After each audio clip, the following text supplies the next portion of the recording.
Good morning guys, Teacher A here and welcome to Gurong Pinoy sa Amerika.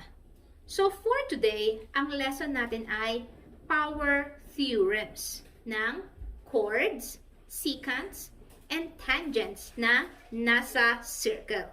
So simulan na natin. Okay, so simulan natin sa chord power theorem.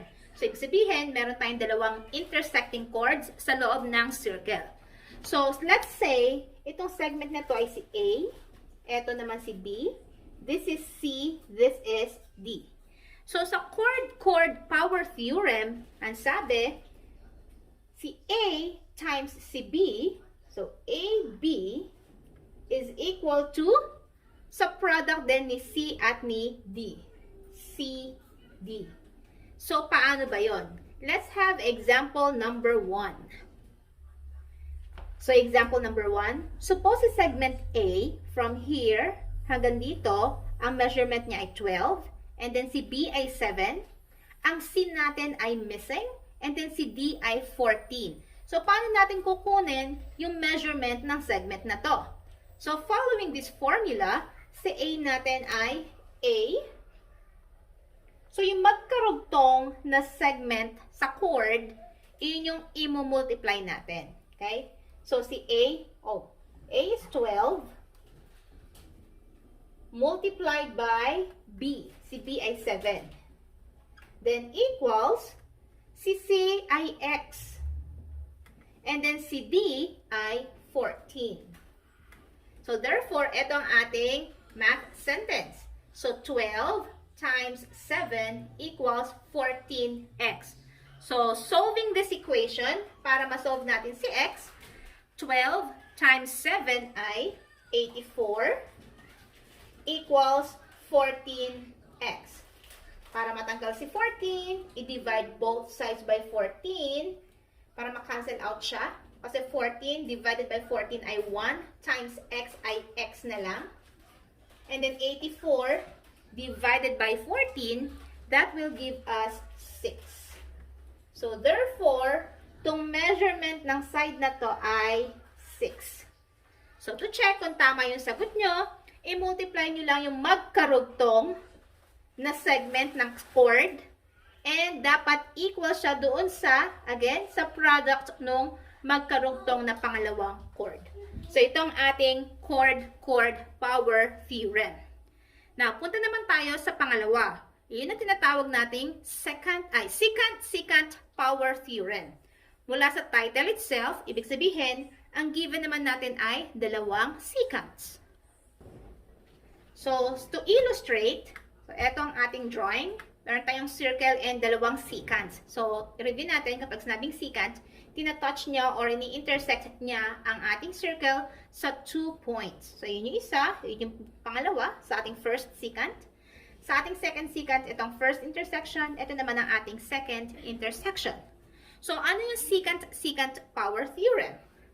So, itong nasa labas na segment, let's say, yun yung ating outside measurement. Ito yung E1, E sub 1, ito yung E sub 2. And then, yung kabuuan, from this point hanggang sa dulo, yun yung measurement ng secant 1. Ito naman, from here hanggang doon sa dulo, ayun, ayusin ko lang. So, hanggang dito sa dulo, ito yung ating secant 2. So, paano natin kukunin yung missing measurements? Anong formula ang gagamitin natin? So, secant power theorem sabi, yung measurement ng nasa labas, which is E1, i-multiply lang siya sa measurement ng buong secant. At ito ay equal sa, ganun din sa pangalawa. Yung measurement na nasa labas, which means wala siya sa loob ng circle, multiplied by yung measurement ng kabuoang secant. So, ito yun. So, we have E sub 1, S sub 1 is equal to E sub 2, S sub 2. So, para mas madali natin siyang maintindihan, let's have an example. Okay, suppose ang given natin ay ito. So, yung measurement, yung segment sa loob ng first secant, yung ating unknown. And then, yung measurement ng ating segment ng ating second secant ay 7. Yung nasa labas ay 9. Yung first secant naman, yung measurement sa labas ay 8. So, paano natin isosolve itong missing measurement na to, ng segment na to? Okay? So, following tong formula na to, so yung nasa labas na measurement, which is 8, ay 8. Ano ba yan? 8. I-multiply natin siya sa measurement ng kabuuang secant. So, paano natin kukunin yung measurement nito? Siyempre, yung nasa labas plus yung nasa loob. So, yung nasa labas ay 8 plus yung nasa loob ay x. Yan. Equals. Punta naman tayo sa pangalawang secant. So, yung measurement natin sa labas na 9, i-multiply natin siya sa measurement ng buong secant. Yung nasa labas, which is 9, plus yung nasa loob, which is 7. Yan. So, ito ang ating equation. So, para ma-solve si x, since may parenthesis tayo dito, i-distribute natin si 8 by multiplying. 8 times 8 ay 64. Then, 8 times x ay 8x is equal to 9 tsaka si 7. Pwede naman natin siyang i-add para hindi na natin siya i-distribute isa-isa. So, 9 times 9 plus 7 ay 16. So, solve natin to.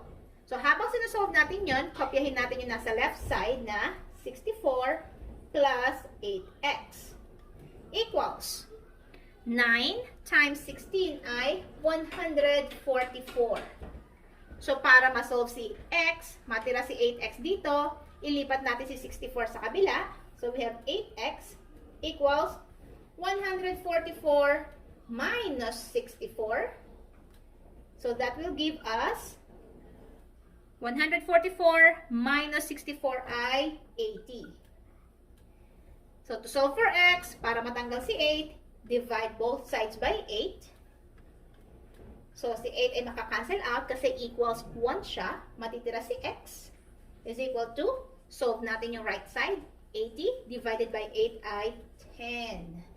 So, therefore, yung segment na to na nawawala ay 10 units. Okay? So, yan ang ating secant power theorem. This time, mag-move naman tayo sa tangent secant power theorem. So, paano ba yon? So, ito ang ating illustration. Meron tayo ditong tangent. So, kapag sinabing tangent, isa lang ang intersection ng line sa ating circle. So, ito yon. And then, yung ating secant na dalawang intersection sa ating circle. So, ano yung tangent secant power theorem? So, again, ito ang ating tangent. Ito si tan.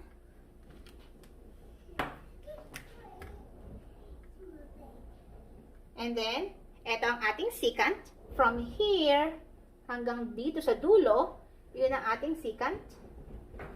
And then, itong nasa labas, from here hanggang dito, ito yung ating outside length. There. So, paano natin kukunin yung missing side, yung value ng missing side? Anong formula natin? So, sa ating tangent secant power theorem, ang sabi, yung square ni tangent ay equal sa product ng nasa labas na length ng ating secant at yung ating kabuuang secant. Yan. So, tangent squared is equal to ES. Again, yung E, yung nasa labas na length, and then yung S, yun yung kabuuang secant mula dito sa dulo hanggang dito sa kabilang dulo. So, let's have an example. Okay, so sa ating example, yung nawawalang measurement ay ang ating segment sa part ng secant na nasa loob ng circle. And then yung nasa labas ay 9. And then yung ating tangent ay 15. So, paano natin isosolve si x? Using tong formula na to, sabi tangent squared is equal to yung measurement sa labas times yung measurement ng kabuuang secant. So, i-plug in natin yung mga values. Si tangent natin, based sa given ay 15. Equals, ang measurement sa labas ay 9. I-multiply sa measurement ng buong secant. So, ibig sabihin, yung nasa labas plus yung nasa loob. So, yung nasa labas ay si 9 plus yung nasa loob ay si x. So, ito ang ating equation. Now, para ma-solve natin siya, remember, si tangent ay naka-square. So, this should be 15 squared. So, 15 times 15 ay 225 equals, i-distribute si 9 sa loob ng nasa parenthesis by multiplying. 9 times 9 ay 81 plus 9 times x ay 9x. Now, para maiwan si 9x dito, mawala si 81, i-transpose natin siya sa kabila. Positive, magiging negative or minus 81 equals 9x. So, 225 minus 81 ay 144 is equal to 9x. To solve for x, mawala si 9. Divide both sides by 9. So, that will give us x is equal to 16. So, therefore, yung nawawalang segment sa loob ng secant natin ay 16 units. So, yan guys. Yan ang ating mga power theorems, chord, secant, and tangent, secant, power theorem. So, kung natuto kayo sa ating video today, kindly give me a like para i-share to ni YouTube sa iba. So, that's it for today. See you on my next video. Paalam!